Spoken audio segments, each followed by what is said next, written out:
The following is a special presentation of Fox Sports Net.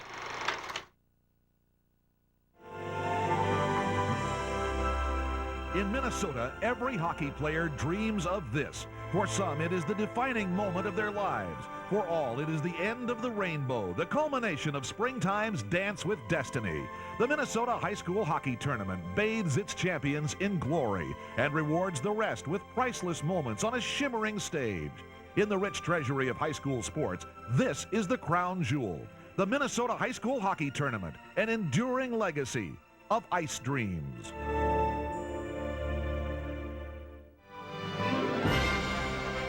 Ice Dreams, the Minnesota State High School Hockey Tournament, is presented by Toyota.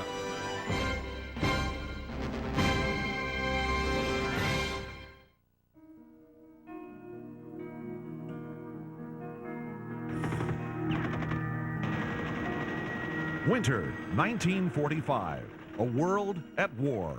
From the hard crucible of conflict, victory is finally in sight. Within months, the Great Crusade will end. Soon, like the buds of springtime, life will blossom again. In Minnesota, winter is an unavoidable fact of life. The St. Paul Winter Carnival, the last of the war years, is the Twin Cities' traditional homage to snow and ice. But now, a new tradition begins. Minnesota's high school hockey teams will play for the first time for the state championship.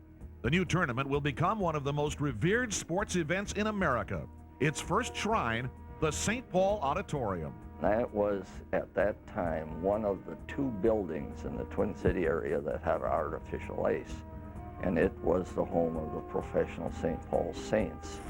I don't know how many people it holds, 6,000, 7,000, 8,000 people. So for some of us coming from outdoor rinks or buildings that would hold a few hundred, or they'd stand in the snowdrift, it was a big-time thing. America's best schoolboy hockey tourney, the annual Minnesota High School Hockey Tournament, is played at the St. Paul Auditorium. Ice was kind of black a little bit.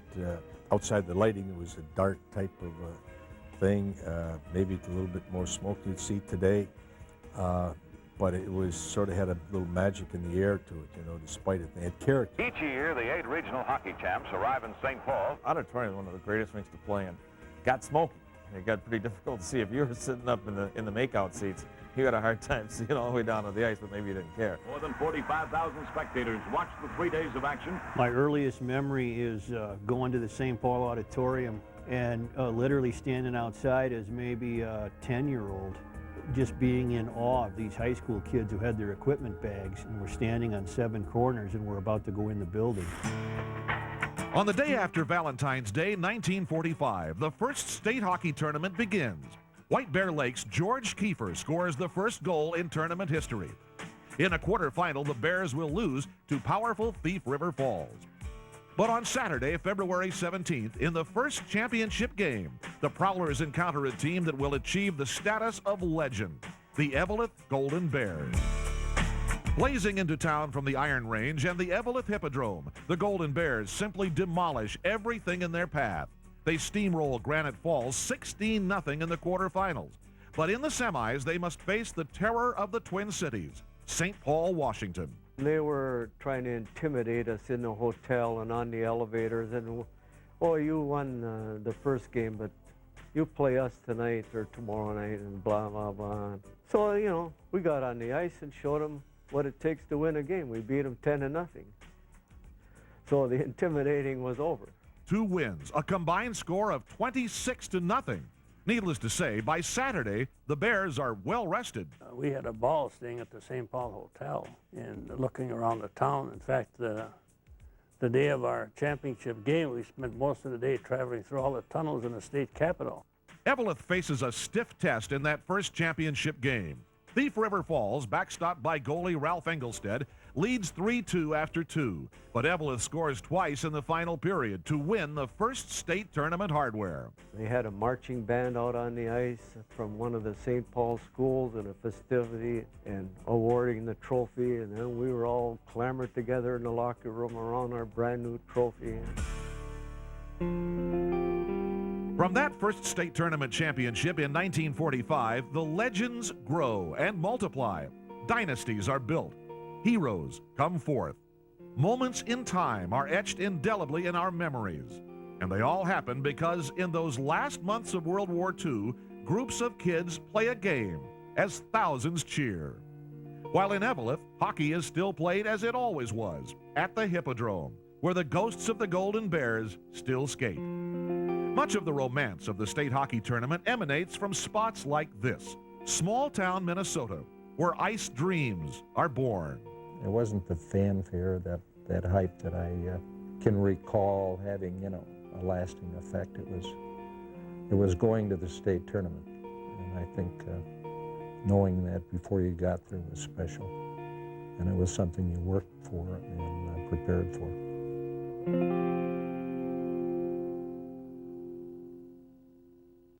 Do your research. You'll find the others don't have it. Toyota's got it. They don't have Corolla, the most trusted car in the world. Toyota's got it. Or the hip red-hot Matrix. Toyota's got it. Get 0% financing or a great lease on Corolla, a benchmark of quality for over 30 years. Or get 0% financing or a great lease on Matrix, rated an excellent value by IntelliChoice. If you want it, Toyota's got it. See your Toyota dealer now. Toyota's got it.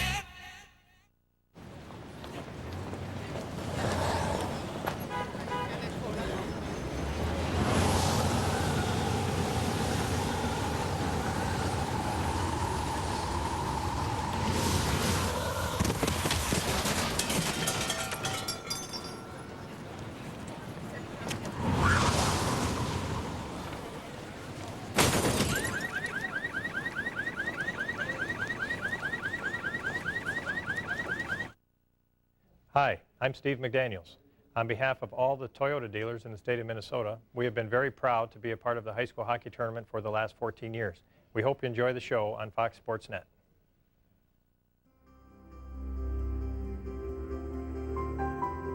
Well, it's probably, 10 below or 15 below wind chill. We'd be out there after school today.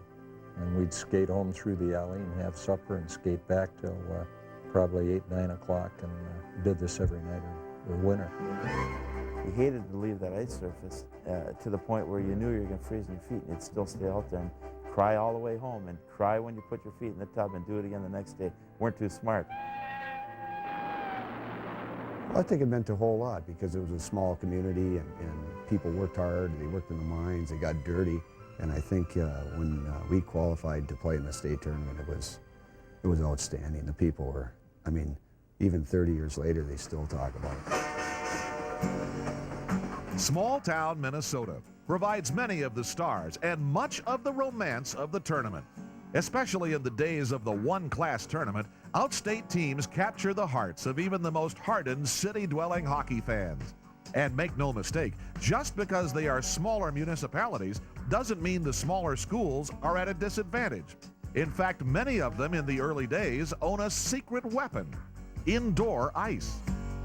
We were inside. We're down here in the cities, of course. Most of the practices were outside arenas, yet outside rinks, around the school areas. And I think, like the year I got here, started coaching at Edina, there was only maybe 4 or 5 rinks in the whole Twin Cities at that time.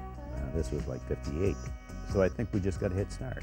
Ask any player from any small community what it is like to play in the state tournament.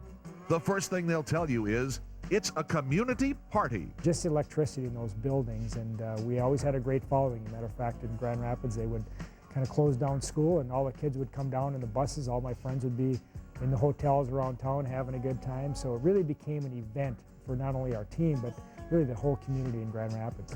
Well, the few people that were left here in Warroad were probably listening to KRWB Bernie Burgraff out of Roseville. And if they wanted to watch it on TV, we didn't have it here. They had to drive to International Falls and rent a motel room to watch it on TV. I remember driving into town and looking at one of the car dealerships, and I remember thinking, man, there's more cars on that lot than there is people in our town. The community got used to, in March, you scheduled your vacation around going to the state hockey tournament and watching the Grand Rapids Indians play. It was a vacation time for them. It was an annual affair, and that's where they went, and they had a good time. And you were expected to win, to make it a better time. And then there is the question of style. For years, it is not only a fact, but a point of pride. that compared to the big city schools, outstate teams do things a little differently. The kids that I played with were very skilled as far as stick handling. We used to play a lot of road hockey in those days with the tennis ball and on our, without skates, just with overshoes on, and we developed a lot of good hands, quick hands. Most of our coaches allowed a lot of what we call sheeny hockey, where they just chased the puck around and did whatever you wanted. When we got down to cities, we found most of the opposing teams were playing a structured game. From streets to ponds to venerable indoor ice, the outstate kids live the game they love. It is hometown hockey. It breeds some of the greatest players the game will ever know, and some David and Goliath clashes for the ages. Organized with big savings from Menards and don't pay till 2004. 10 cluttered closets with help from Rubbermaid. Floor stackers are just $6.98 each. Shoe cubbies are only $14.98. These closet organizers feature free-sliding wire shelving. This model for closets up to 8 feet wide is $14.98 after $5 rebate. A deluxe model for closets up to 10 feet wide is $39.99 after rebate. Get big savings on storage at Menards. Save big money at Menards.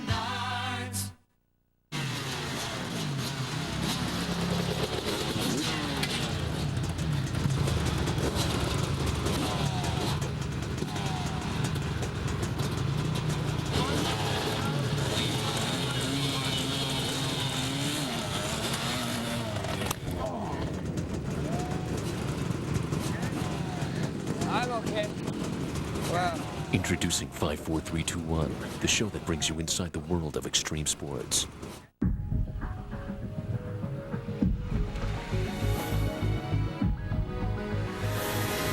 Start your Sunday with NASCAR This Morning. Get the inside track from the pre-race show that'll have your motor running before the green flag drops. With interviews and in-depth analysis, shift your race days into high gear. NASCAR This Morning on Fox Sports Net. Totally NASCAR. Your season-long destination for everything that is NASCAR. One source, expert analysis, all access.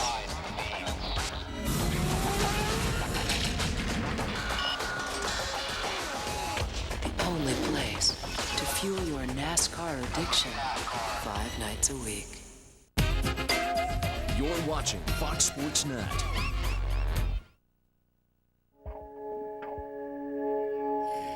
From one generation to the next, the high school hockey tournament is the holy grail for hundreds of hometown heroes. Kids who come to state on an uplifting wave of school spirit, community pride, and a passion to be a part of the greatest show on earth. A select few will be remembered for as long as the sport is played. I would say that, without a doubt, John Mayasich was the best high school hockey player to ever play in Minnesota. There is no doubt in my mind, and I've seen a lot of hockey. John Mayasich grows up in a galaxy of stars. Willard Eichelin and John Matchefts are Eveleth teammates and teenage legends in their own right. But Mayasich is magic. His high school career unmatched. A 4-year parade of victories without defeat. An unparalleled string of state championships. And scoring records that will surely stand forever. Dick Meredith is an opponent in 1951 when Mayasich, in 12-minute periods with running time, scores 7 goals against Minneapolis Southwest. It so happened John never came off the ice. When he came on as center, I came on. When he went off, I went off, but he didn't go off. He went back to defense.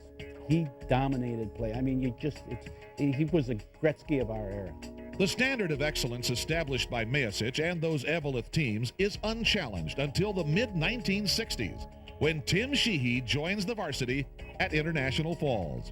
Timmy really was one of the finest players that I've ever seen in the tournament. He was a big, strong centerman at times when kids weren't as big to start with. But on top of all of that, he was very, very talented. 3 years in a row. And he said, well, I'll bet you $20 that you don't. Sheehy and his teammates keep that promise in resounding fashion. From 1964 through 1966, International Falls wins 59 straight. 3 times Sheehy makes the all-tournament team, and 3 times the Broncos leave St. Paul with the championship. If somebody would have said, what did you want to be when you grew up, I would have said attack and hornet and work in the mine. Antonovich after it, he shoots. In 1967, the new power of the North comes from Coleraine, where Greenway High School is anchored by Mike Antonovich. Self-described as 5'0", Antonovich is a 130-pound dynamo, horsepower in a compact, who becomes an all-time tournament favorite. He scored half his goals flying through the air or landing on his head or going through somebody's legs. It didn't matter to him how you did it, just so you got it done. Antonovich and the Green Wave get it done twice, taking the title in both 1967 and 1968. In 1969, the state tournament moves from St. Paul to the Met Center, and the inaugural trip to Bloomington is indelible. In front of 15,000, the Prep Stars are out in force. Antonovich is back for Greenway. At Edina, the player to watch is Bobby Krieger. He was electrifying. I think people, one of the visions that I have and people will often say about Bobby was, you know, you'd see him wind up behind that net, and by the time he got to that blue line, his jersey was just fluttering like a flag in 30-mile-an-hour gusts. You know, it was just fluttering. Antonovich and Krieger are known commodities, all tournament picks the year before. The player the crowd can't wait to see is from Warroad, an Ojibwe named Henry Boucher. Stepping on that big ice in the building, you know, I made a comment, I think, back then about being a foot tall, and that's the way it felt. But his game is larger than life. Boucher is really the key to the hockey club and the best player in the tournament, by far, not by a little bit, but by far.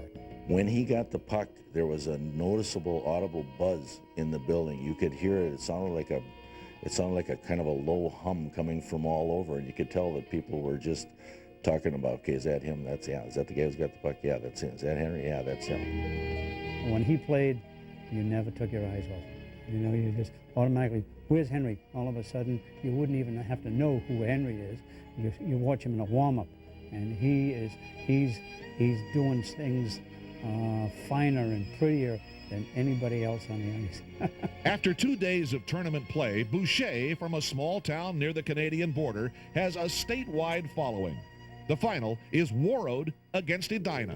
You know, Edina was pretty much hated at that time, and people need something to grasp onto, and it was like David against Goliath type hype that the newspapers had out, and everybody just jumped on the bandwagon. In the second period, Edina leads 3-2 when the record crowd stares in disbelief at one of the storied moments in tournament history. I shot the puck on Hastings. He deflected into the right corner, and I went in and tried to get the rebound. Jimmy Knutson come in with the high elbows. I don't think he even got a penalty for it. They were upset and really thinking that maybe it was deliberate, maybe it was a bad hit. It was really a clean hit. It was a good hit by Jimmy Knutson. It's one of the things that just happens in hockey, and he caught Henry in such a way that Henry was hurt. He came in and slammed my head up against the glass on this side, but had his elbow stuck in my left ear, which basically popped my eardrum. With their leader on the way to the hospital, Warroad battles back, only to lose in overtime on a goal by Skip Thomas. The state championship is the first of 8 for Willard Eichelin, the first for a Twin Cities suburban team, and the 3 days in Bloomington are treasured as a tournament classic, headlined by Henry Boucher. Through the years, stars of the North captivate tournament goers from around the state. Neil Broughton with Aaron Broughton trailing him. In the late 70s, Roseau hits the Civic Center with a trio of line mates, brothers, and friends. Neil Broughton, Aaron Broughton, and Butsy Erickson. It was hockey. You'd go to practice, and then you'd go play in the North Rink, and then I lived a house away from the Broughtons, and so I wouldn't hardly get a bite to eat, and we'd be out on the street playing road hockey. Together, the Broughtons and Butsy are prolific, historically so. While all three are supremely talented, Neil Broughton is in a class by himself. He had the things you can't teach. I mean, the ice awareness, just the uncanny ability to know where to go, where the puck's going to go, where to pass the puck. He never, and he could have looked down on us no matter what. We were not as good as Neil Broughton, and he never put us down or never made us feel like we were inferior. He was actually the opposite way, and that's what I'm going to remember more than anything else, more than his playing, was his, let's go to the rink, let's play, and the intensity with which he played. He never had to verbalize it. You just had to play that way or you were going to get hurt.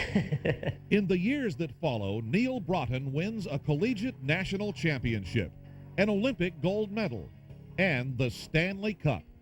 An American star in the National Hockey League, his numbers are rivaled, then surpassed by Phil Housley of South St. Paul. Scouted by Scotty Bowman at the '81 state tournament, Housley is the first Minnesotan to go straight from a high school uniform to the NHL. I think he's the best player that I have seen. I've coached the Broughtons, I've coached the Hulls, I've coached the LaFontaines, the Leaches, and I've never seen anybody from Minnesota that is as talented and as skilled and is beautiful to watch as Phil. And great players come in all sizes. In 1982, the tournament seems destined to spotlight a little guy, Corey Millen, the magician from Cloquet. But fate intervenes as Millen breaks his leg just days earlier in the Region 2 finals. The Lumberjacks play on, but without their leader. In the grand tradition of Millen, the Broughtons, and Mike Antonovich, Dave Spihar of Duluth East is diminutive, but a mighty might. All tournament in 1994, Spihar nets a hat trick to eliminate three-time state champion Bloomington Jefferson in the 1995 quarterfinals. The semis are against Edina. Here's Spihar. He scores! Once again, good things come in threes. Spihar gets his second hat trick of the tournament. Spihar turns the trick against Edina, sending the Greyhounds to a Saturday night final with Moorhead. It was kind of a joke in the locker room. You can get three more. I'll never forget that. Everyone's coming up, you got three more. We were all laughing about it. We were playing knee hockey the night before, laughing about it. Just going, can you believe this? I'm like, no, no one could believe it, and neither could I. Spihar's improbable odyssey becomes fact that reads like fiction. His third consecutive hat trick is highlighted by high drama, a penalty shot in the third period, with the game deadlocked at 3. My guess was, he's thinking I'm going forehand. I cannot go to the forehand, so I went backhand. He scores! You can say what you want, but he's probably the greatest goal scorer in the history of high school hockey. John Masich did what he did when it was in the formative years of high school hockey and there wasn't much competition. He scored hat tricks in the state tournament against Jefferson, Moorhead, and Edina, all of which were prepared to just stop him, and they couldn't. He was unbelievable. Did that guy shoot or what? Check it out. You'll see the others don't have it. Toyota's got it. They don't have the awesome iForce V8 Tundra. Toyota's got it. They don't have the tough Tacoma. Toyota's got it. Like 0% financing or $1,500 customer cash on Tundra, the full-size truck with the highest overall safety rating. Or check out the rugged, sporty Tacoma. If you want it, Toyota's got it. See your Toyota dealer now. Toyota's got it. The world is based on business. In one form or another, the business of business affects us all. To be successful, you must possess knowledge. Minnesota School of Business and Globe College have a business administration program that prepares you to compete in this world. Minnesota School of Business and Globe College, a world of opportunity awaits you. Call 651-229-5900.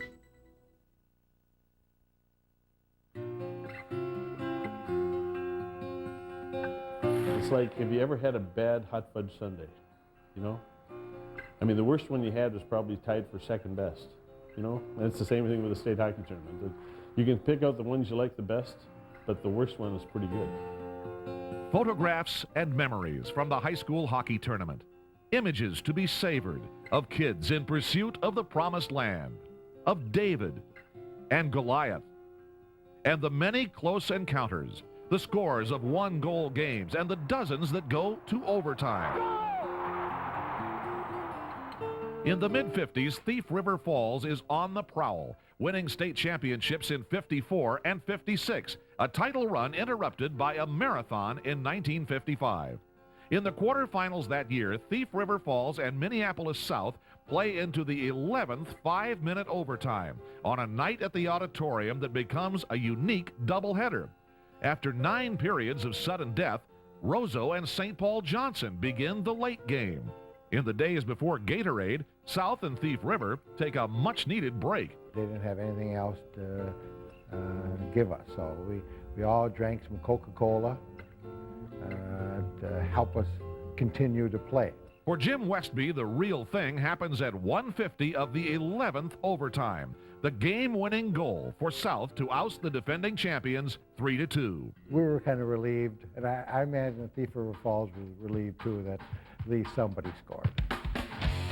More than 40 years later, in 1996, the South Thief River Falls game finally meets its match when Apple Valley meets Duluth East for the right to play in the AA final. I sat down and watched the whole thing maybe 2 years after the state tournament. It's long.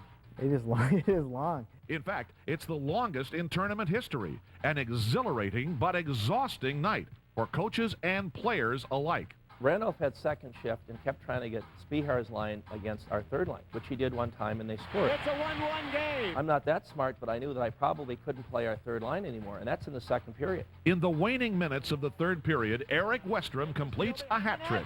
He scores! The hat trick! Up 4-3, Apple Valley is poised for victory. But with 39 seconds to play, Chris Locker forces overtime. Bihar centers, they score! In sudden death, both teams go flat out. And he went on the attack, we went on the attack, and neither one of us could switch gears.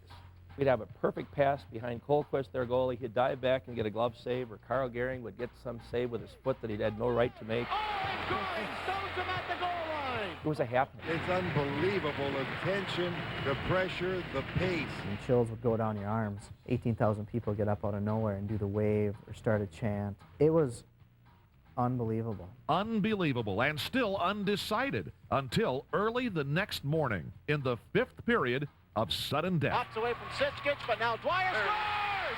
It's over! After 93 minutes and 12 seconds, Apple Valley is headed to the final and ultimately to its first state championship. How do you write a script that well? You couldn't have written it. I think they're hockey angels.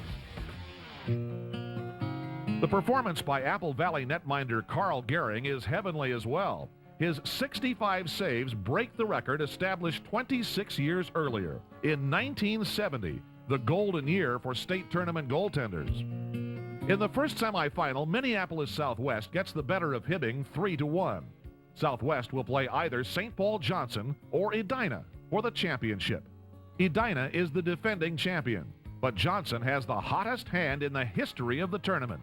Doug Long has already made a record 61 saves in a quarterfinal win over Coleraine. What we wanted to do is open up the area so I could see everything. So what our defense would do is we would allow the shots out, and I would be able to get a peek at it. And if I could get a peek at it, we thought we could stop a lot of them. In the semifinals, Long stifles Edina, saving 52 more. But his title hopes are dashed in overtime on a goal by Bruce Carlson. I took a high-risk shot. I believe it was over, the upper right corner of the goalie's upper left corner, and I just recall seeing that twine, tighten and the goalie go down, face down, and I was up against the boards with all my teammates. In the final, Carlson and his teammates are up against another prominent netminder, Brad Shellstead, who has carried Southwest to the brink of a championship. Without him, that Southwest team, I don't think they could have gone as far as they did. Oh, what a save! For all of 2 periods and most of a third, Shellstead pitches a shutout. Goose eggs that are matched by Edina's Larry Thayer. A defining moment comes in the final seconds of regulation. One of our defensemen, who shall remain nameless at this point, I think fell over or something at the left point, and Krieger got the puck along the boards there and basically came in on an open break. There was I remember glancing up at the clock when it was still down in their end, and there was maybe less than 10 seconds left. He did make a fine stop, but I think that I got a little excited and maybe didn't wait long enough and hold the puck to shoot over his pad. So that was a little bit of a choke, I think, on my part. Krieger is stopped, but the play isn't over. Shellstead made a save, the rebound came out, and the puck was on end and spinning, and I had a swap at it with 2 or 3 seconds to go, and had the goalie beat and everything, and it just, just kind of curved as it's butterflying right past the right post. In overtime, Southwest gets a bounce, Shellstead gets his shutout, and Dave Peterson gets a championship, the first for a team from the Minneapolis City Conference. It was a pretty emotional moment. I know it was emotional for him. If I'm not mistaken, he might have had a tear or two in his eye, and it was very memorable. Memorable, too, is 1977, a state tournament with Southern exposure at the brand new St. Paul Civic Center. It was more just the idea of getting to the state tournament. Whatever we did once we got there, the old saying was it was going to be gravy. But the whole idea of just getting to the state tournament, being able to play in such a forum like that was just unbelievable. For the first time in 30 years, Rochester is represented at state. And if the John Marshall Rockets are underdogs, it's news to them. Even as Pee-wees and Bantams growing up, we used to be able to beat Edina in the tournaments and whatnot. The Bloomington schools, we'd always do well against them. Still, the glass slipper is a good fit. I think probably with Edina playing the Cinderella role all of a sudden and the success that we had at the tournament, it just seemed like there was about 2/3 of the stadium that was rooting for us. In the title game against Edina East, JM jumps early. He shoots, he scores! A goal at 36 seconds of the first period. I mean, we opened up the game and Bruce Aiken scored right out of the chute, which just kind of elevated us and said, okay, we're playing with these guys.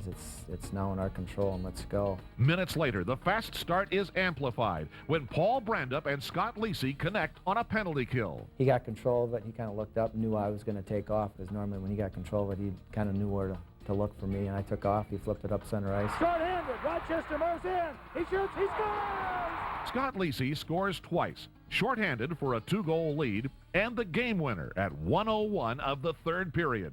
Todd Lisi completes the family hat trick, an open netter to secure the championship. Arms in the air, we did it, we did it. Maybe a little premature with a few seconds to go, but it was like, we did it. We're state champs.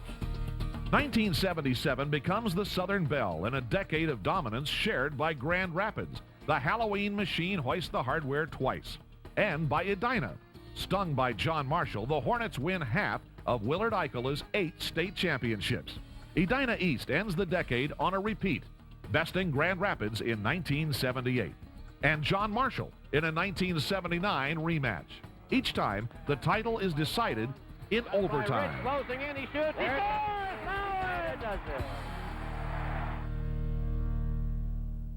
Hi, I'm Dick Enrico. Second Wind has all the name brands and exercise gear. Life Fitness, Pacemaster, True, Vision, Hoist, Parabody, and now the Bowflex. Yes, the same Bowflex you see on TV. On display at all 22 stores. Second Wind needs used gear, and your trade will never be worth more. Along with the Bowflex, we have the latest in home gyms, bikes, climbers, treadmills, and the hot new cross trainers. In stock, priced right, and ready to go. Why buy new when slightly used will do? Except when the deals are this good. It has the legendary smooth sportsman ride, the world-renowned Polaris independent rear suspension, and the biggest engine ever lowered into a 4x4. The Sportsman 700 Twin, named ATV of the Year by ATV Magazine. It's the smoothest riding, most powerful 4x4 you can buy. Polaris, the way out. Hi, I'm Steve McDaniels. On behalf of all the Toyota dealers in the state of Minnesota, we have been very proud to be a part of the high school hockey tournament for the last 14 years. We hope you enjoy the show on Fox Sports Net.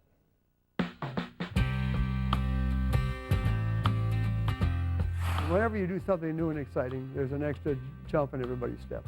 This is fun, this is exciting, this is something new, this is live television. The state hockey tournament is a media magnet. I covered the Olympics in 1980. It was fantastic. I covered them again in 2002 at Salt Lake City. I've covered the Stanley Cup finals. I've covered World Series. I've covered the Indy 500, Formula One races. My favorite thing in the world to watch and to cover is the Minnesota State High School Hockey Tournament. Easily, to me, the best schoolboy athletic event in the United States. We take you now to Metropolitan Sports Center in Bloomington. Television lifts the tournament into prime time. It is a sports broadcasting event for years, but in 1979, KSTP-TV picks up the tournament and a brand new affiliation with ABC TV. And so it is that Howard Cosell comes to St. Paul. It's one of the most remarkable scenes I've witnessed, and I mean it very sincerely. It's a happening. I think the idea that we're going to bring in some stars was okay. It turned it into a circus. I mean, we had Richard Dawson, Cheryl Teagues, Howard Cosell. The limos were out front of the St. Paul Civic Center.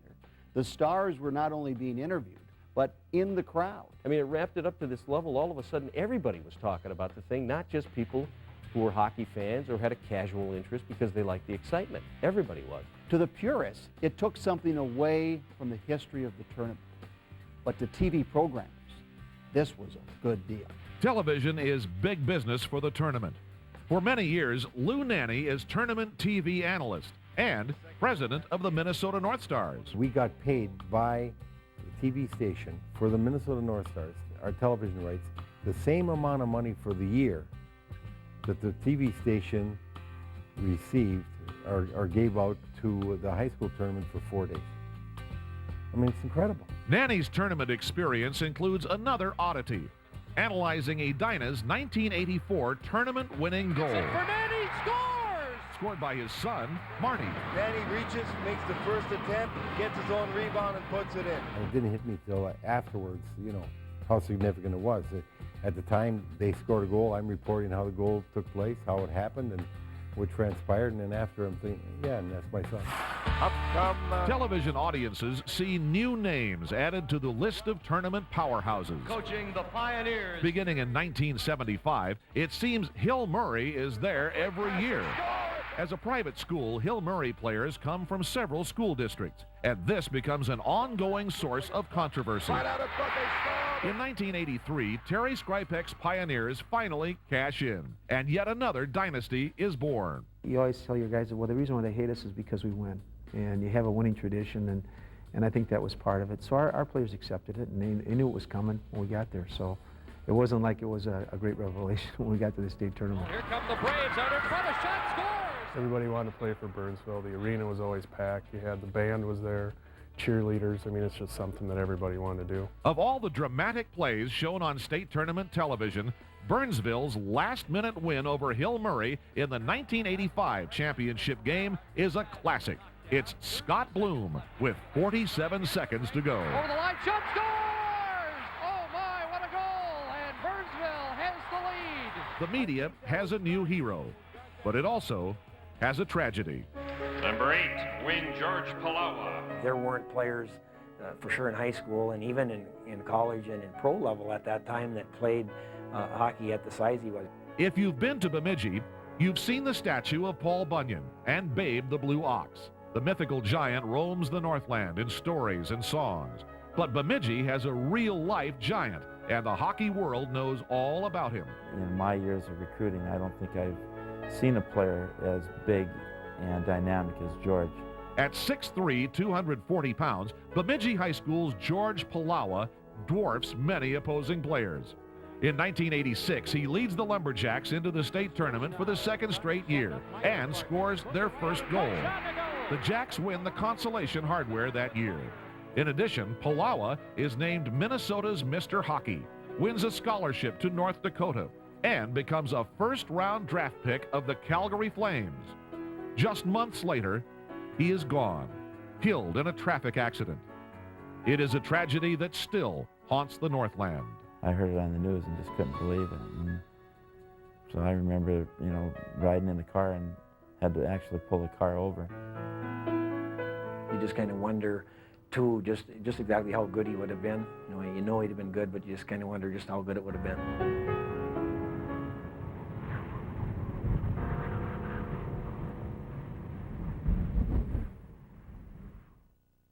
Your research, you'll find the others don't have it. Toyota's got it. They don't have 5 models in their SUV lineup. Toyota's got they don't have the savings either. Toyota's got it. Lease a new Highlander now for just $259 a month, or take great low financing, or go for a new RAV4 now with this $219 a month lease on the most fuel-efficient SUV available. If you want it, Toyota's got it. See your Toyota dealer now. Toyota's got it. Open the door to value at Menards. Impression door lock sets by Wright feature solid brass construction and a lifetime warranty. Choose from 2 styles and 2 finishes, $18.99 each after $5 rebate. Get extra storage in minutes with shelving components by John Sterling. Just hang the track and attach the standards, brackets, and finish with shelving. All Sterling track mount hardware is on sale. Plus, make no payments till 2004, now at Menards. Save big money at Menards.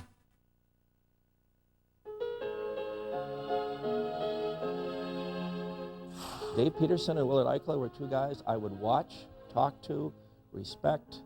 I'd go watch them play games. I would try to get to a practice if I could. They were my idols. The legend of the Minnesota State High School Hockey Tournament is built both by the boys who play the game and by their mentors, the men behind the bench. I remember our old coach, Cliff Thompson, used to come watch the youth teams play, and he had this big long coat and hat. He'd come and sit in the old hippodrome there, and the young kids playing on the ice would just look up and see him. He was like God, and you could just see the play pick up. Everything was a little quicker when he was in the arena, and he was watching you. Cliff Thompson, Oscar Almquist, and Rube Gustafson are the pioneers, each a state champion in the first 3 years of the tournament. Thompson takes Eveleth to St. Paul a record 12 years running. Almquist forms the Roseau dynasty that is still thriving today. And Gustafson at St. Paul Johnson breaks the Northern Block. For 24 years, Johnson is the only school south of the Iron Range to win a championship. Collectively, these 3 coaches post tournament numbers that are staggering: 38 appearances and 13 titles. Benchwork that becomes the benchmark for the rest to follow. In the mid-1950s, Larry Ross joins the club. Larry was the greatest coach that any young person could ever have. He was a quiet individual, and if he had something to say, he would pull you aside and tell you personally. He wasn't in your face. Ross comes to International Falls after an All-American career tending goal at the University of Minnesota. His impact is immediate, his influence enduring. Would take you out of class in the morning and tell you what to do in the game that night. He would find a way to inspire you, to motivate you. I still take a lot of my motivational things from Larry Ross. Go out to outdoor rink where like the Bantams were playing or the Pee-wees were playing or something, and maybe the game they'd lose 8-6 or something, and he'd go up to some poor little goaltender who let pucks fly by from every angle, and he'd pat him on the back, put his arm around him, and say he really liked the way he played. Kid would be invincible. And a couple years down the road, he'd be playing for us. From 1957 through 1972, Ross and the Falls win 6 state championships. I'd give anything to rub elbows again with Oscar Almquist, Cliff Thompson, Larry Ross, Dave Peterson. Just an unbelievable bunch of fellows. And as I look back on it, I concluded that they were successful. They all pretty much wore hats. Easily the most famous hat in tournament history is the houndstooth, worn by Willard Eichler. It was just a tradition, I guess, maybe a Canadian tradition more than anything else, because of the cold rinks that coaches wore hats. And so I started right off the bat wearing a hat, and I bought a real cheap hat, $5 hat. The name of the hat was Champ. Like the hat itself, the name on the inside label is a perfect fit. For state championships are his legacy. 3 as a goaltender at Eveleth, 8 as the head coach at Edina, the most in tournament history. He was aloof, but he was friendly. He was fair, but he was disciplined. You go watch him at the state tournament, you wouldn't think anything was happening. He's there with his that tweedy hat and a tweedy coat and that sort of thing. But he was like a ventriloquist. He could throw that voice. You know, he could. I mean, kid coming off that ice, you know what he thought. In 1982, after a 9-year split, the Edina schools consolidate. West Siders, who had qualified for the '81 tournament with Bart Larson, now play for Ike. Bart would always have, and with Bobby O'Connor, they did a lot of changes in the drills, and one day it would be this, and to kind of keep our interest or whatever their philosophy was. And Ike was 3-on-2s, 3-on-2s, 2-on-1s, 3-on-2s. So I had mentioned to him, I remember asking him, like, get the courage to talk to him and say, do you think you could, mix it up a bit? And he just said, it's worked for me so far to something to that extent, and that was it. Dave Maley gets the message and a word of advice from Bob O'Connor. Keep your yappers shut, put a zipper on your lips, and you'll end up in the state tournament. And end up a state champion. The pivotal game of the 1982 tournament is a clash of the Titans, a semifinal matching Edina, a team that has set the standard, against Jefferson, the growing power of West Bloomington. Like so many opposing coaches, Tom Satterdalen at Jefferson aspires to be like Ike. Ike was just always a real class person. I mean, whether he won or lost, he didn't make any excuses. He's just a very good role model for kids to play for. And, again, one of the things that I always admired about Ike is in the biggest games of the year, his teams usually played very big. The same can be said for Satterdalen. And in 1982, their first postseason meeting becomes a tournament classic. The defending champion, Bloomington Jefferson, shows its mettle, forcing overtime with 51 seconds to play. The decisive goal comes in sudden death from a Dave Maley teammate at Edina West, Wally Chapman. Drop pass, Chapman shot, he scores! Chapman wins it for the Hornets!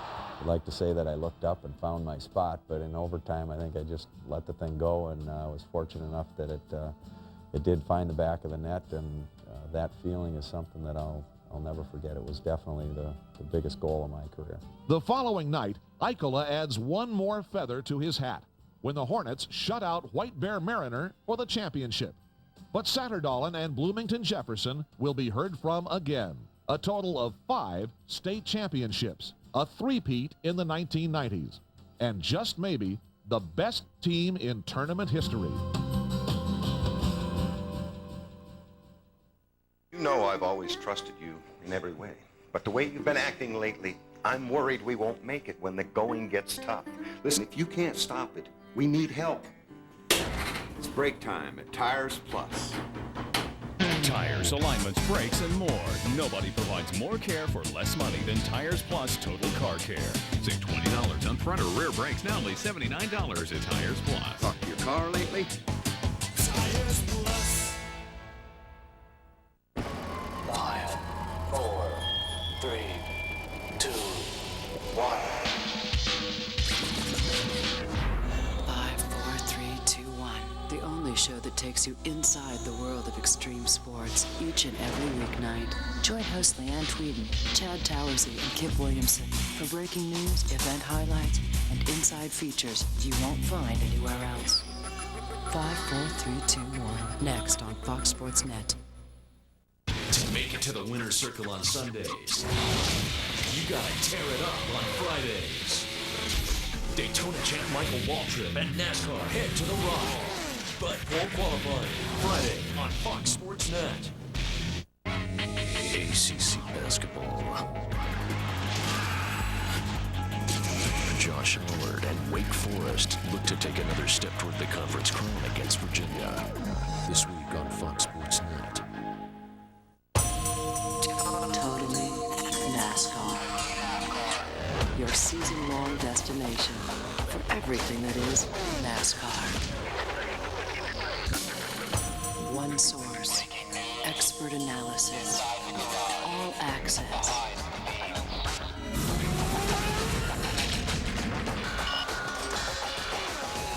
The only place to fuel your NASCAR addiction 5 nights a week.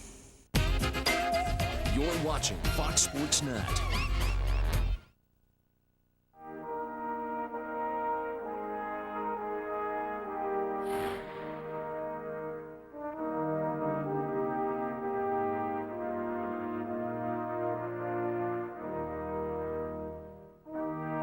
They begin skating at the age of 2 or 3, and they all have the dream. As you get older and older, you see what the state tournament's about, whether it be Duluth-Denfeld or Grand Rapids or International Falls or anyone that was in the state tournament, and you know, the bug's kind of planted in you from that point on.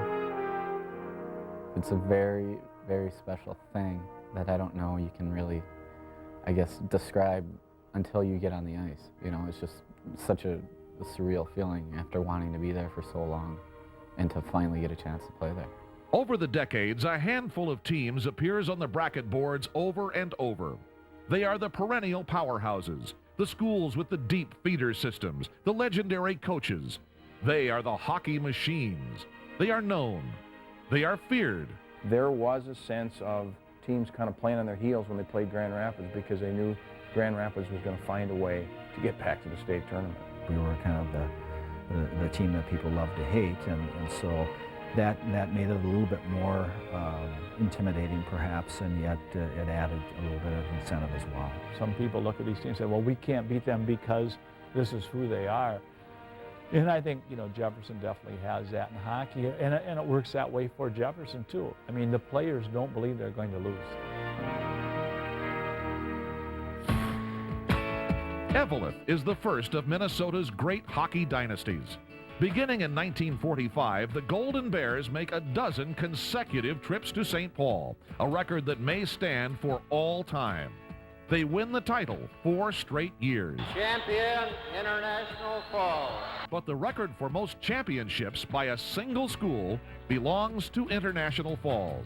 The Broncos sweep the field 7 times, including 4 out of 5 in the early 60s. Power play opportunity for the Roseau Rams. No team has played for the hardware more than the Roseau Rams. In 1990, Roseau wins the next-to-last one-class state tournament. One of the most prolific Twin Cities clubs is St. Paul Johnson. The Governors make the Final 8 over 20 times. For most of them, hockey is still an outdoor event. Kids took a lot of pride when their shift came up at night to make ice. They'd make the ice and go put their overshoes on and their heavy coats and stand on the bank and look down and at the moon, and they competed. Who made the best ice? From the heart of the Mesabi Range, the Hibbing Blue Jackets make regular trips to the tournament. The Jackets appear in every decade beginning in the 50s. There always seems to be a Micheletti on the team, and in 1973, Joe's hat trick against Alexander Ramsey powers the Blue Jackets to the championship. Take another player shot to score!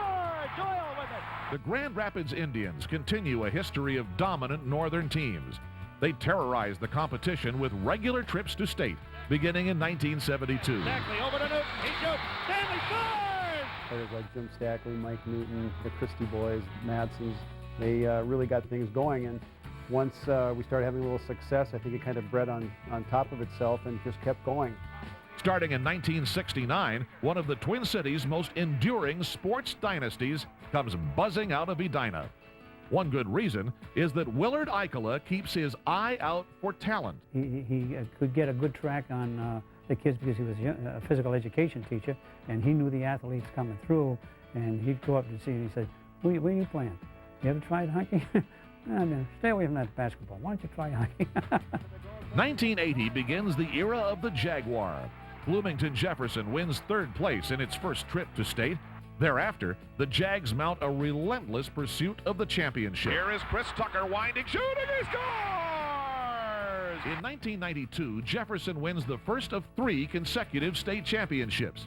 And in the middle of that run, in 1993, the Jaguars ice what many call the tournament's all-time greatest team. I don't want to argue that. They were, and I'm not discounting any of the other teams. I'm talking about a team that played as tough a schedule as anybody has ever played. You know, all 4 defensemen get Division I scholarships.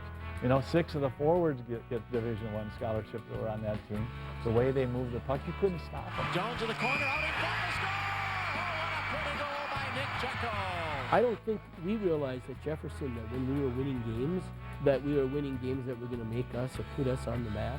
Ultimately, it turned out like we were going to have a place in history. Minnesota's next hockey dynasty could begin at any time.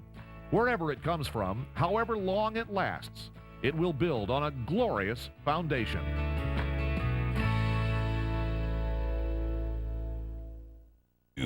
research, you'll find the others don't have it. Toyota's got it.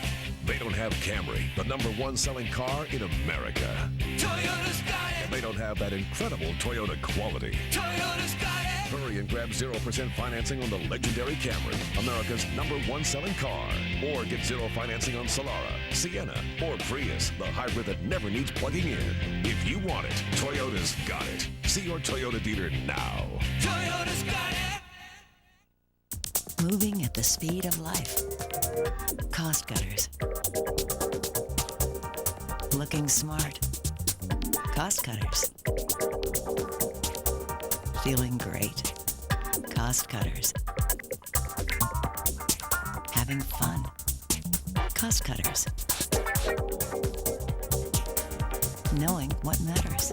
Cost cutters. We cut hair without cutting into your day.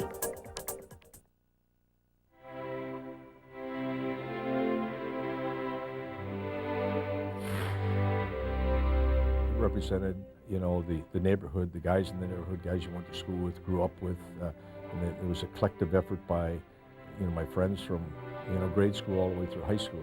In that sense, it was probably means more to me than anything, just because of those relationships. And then, yeah, there's been other things after that, but they don't have those real grassroots ties as winning a state championship.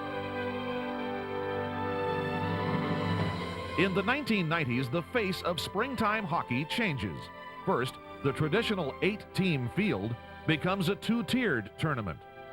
Then, in 1995, Minnesota's female hockey players take their well-deserved place in the spotlight. In this program, we've focused on those who built the great tradition that is the Minnesota High School Hockey Tournament. Champion International Falls. It is an epic song, a tale of old rivalries and new passions. Now here's Welch with one last try, a breakaway. He scores! Of David versus Goliath, of unexpected surprises, and sweet remembrance. Number 8, Wayne George Palawa. It is a song of springtime, and it is written anew every year to the sweet music of Ice Dreams. If you were a hockey player, it was the biggest thing around. I played also baseball and football, but there was no comparison. I mean, the hockey tournament was big time. I'm not so sure words can really speak it, other than the fact that once you go through it, looking back at it and going, you know, it's not only great to play the game, and that's what we're all after, but then to have some success and then to be able to reach that pinnacle of the state tournament, overwhelming. And today I look back at it and it's still the most memorable experience I've ever had playing the game. St. Paul is still, I don't care what anybody says, that's where the state tournament started. That's where it was born and raised. And it should always be there. And the 2 years that they played at the Target Center when they were building the XL Center, it wasn't the same. It just wasn't the same. You couldn't smell garlic when you got out of your car because Casetas wasn't in Minneapolis. When a kid in Minnesota puts on those blades and starts playing that youth hockey, and he's looking forward to one thing, and that's playing that state tournament and winning the state tournament. I scored some big goals. I played in all-star games. I played with some of the best players in the world, but playing for Greenway High School and playing with my buddies, can't take that away.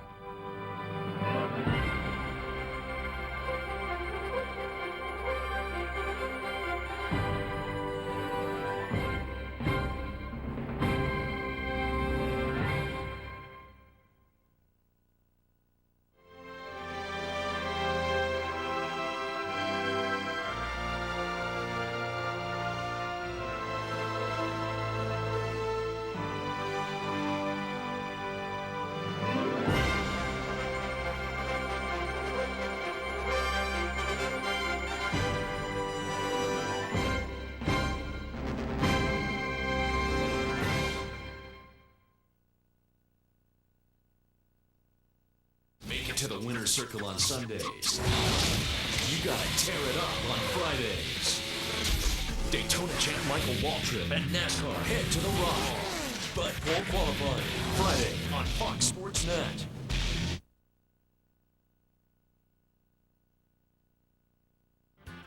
Tonight on 54321, we're in Hawaii with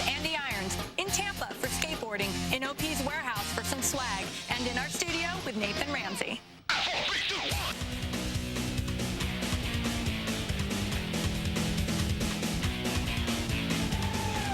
Hey, what's up, everybody, and welcome to the latest in action sports 5, 4, 3, 2, 1 for Wednesday, February 19th. Today, we sit down with one of the world's top surfers, Andy Irons. And we get a visit from one of the top supercross riders, Nathan Ramsey. But first, we go skateboarding. Every year, Tampa, Florida hosts a great pro event in March and the top amateur competition in January. We'll be with the pros March 14th, but today, it's the Tampa Am.